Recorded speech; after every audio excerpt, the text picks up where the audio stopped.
নমস্কার বন্ধুরা, কেমন আছো তোমরা? আজকে আবার চলে এসেছি একটা নতুন ভিডিও নিয়ে, যেখানে আমি তোমাদের আপডেট দিতে চলবো যে ইউএস ইরানের ওপর কী অ্যাকশান নিতে চলেছে খুব শিগগিরই, কয়েক ঘন্টার মধ্যে, এবং ইসরায়েল এবং মিডল ইস্টের যে যুদ্ধ চলছে সেটার ওপর। আচ্ছা, প্রথমে ট্রাম্প টুইট করে জানিয়েছে যে আগামী 12 ঘন্টার মধ্যে ট্রাম্প ইরানের সিভিলাইজেশনকে শেষ করে দেবে। হ্যাঁ, এটা ঠিক, ইরানের সিভিলাইজেশনকে খতম করে দেবে। আর একটা কথা, ওয়ার্ল্ডের সব থেকে ওল্ডের যে সিভিলাইজেশনগুলো সেগুলো হচ্ছে United state, Europe, Iran, India. এরা হচ্ছে কি মানে অতিরিক্ত পুরনো সিভিলাইজেশন। আমরা জানি যেমন ইরান এক সময় ছিল পার্সিয়া, সেই পার্সিয়ার কিন্তু আলেকজান্ডার কিন্তু পার্সিয়াতে অ্যাটাক করেছিল, এবং আমরা জানি আলেকজান্ডার তারপরে আমাদের দেশে এসেছিল অ্যাটাক করতে, কিন্তু পারেনি রাজা পোরাসের কারণে। আচ্ছা, এই সিভিলাইজেশনকে ট্রাম্প বলছে ধ্বংস করে দেবে। জানি না কি করতে পারে। নিউক্লিয়ার ওয়েপেন্সের ওপর ট্রাম্প চাপ দেবে না, কারণ নিউক যদি ট্রাম্প সরকার ইউজ করে তাহলে ইউএসএকে কিন্তু পুরো ওয়ার্ল্ড কর্নার করে দেবে। আর এই নিউক্লিয়ার ওয়েপেন যদি ইউএসএ ইরানের ওপর চালায়, তাহলে কিন্তু একটা ওয়ার্ল্ড ওয়ার 3 কনফার্ম লাগবে। ওদিকে রাশিয়ার ইউক্রেনের যুদ্ধে আমরা দেখেছি ওটা পুরো ঠান্ডা অবস্থায় চলে গেছে, ওদিকে কারো ফোকাস নেই, ওদিকে কিন্তু রাশিয়া কিন্তু খেলছে ইউক্রেনের সাথে। এবং আমরা দেখেছি যে 2022-এ যখন ফার্স্ট ইউক্রেন রাশিয়ার যুদ্ধ শুরু হয়, সব ফোকাস কিন্তু রাশিয়ার আর ইউক্রেনের যুদ্ধে চলে গেছিলো।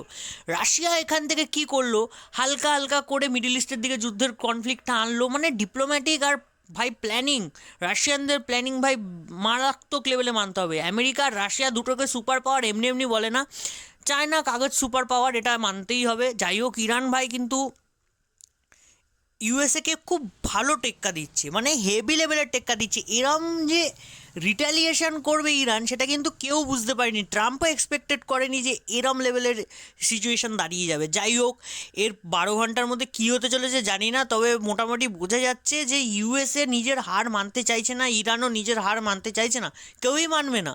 কারণ ভাই, ইউএসএ মিলিটারির দিক থেকে, অর্থনীতির দিক থেকে বিশ্বের সুপার পাওয়ার, আর ইরানের দিক থেকে দেখতে গেলে ভাই ইরান কিন্তু সুপার পাওয়ার না হলেও এনার্জি সেক্টরে কিন্তু পুরো বিশ্বে কিন্তু ইরান একটা সুপার পাওয়ার দেশ, এটা মানতেই হবে।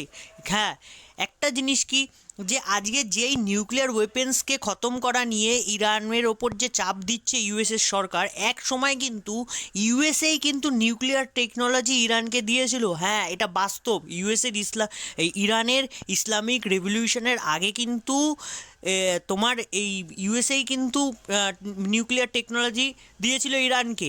এখন তারা বলছে ওটা কমপ্লিটলি ডেমলিশ করে দেবে। জানি না কি হতে চলেছে, বাট আগামী 12 ঘন্টা কিন্তু খুব মানে সতর্ক থাকতে হবে।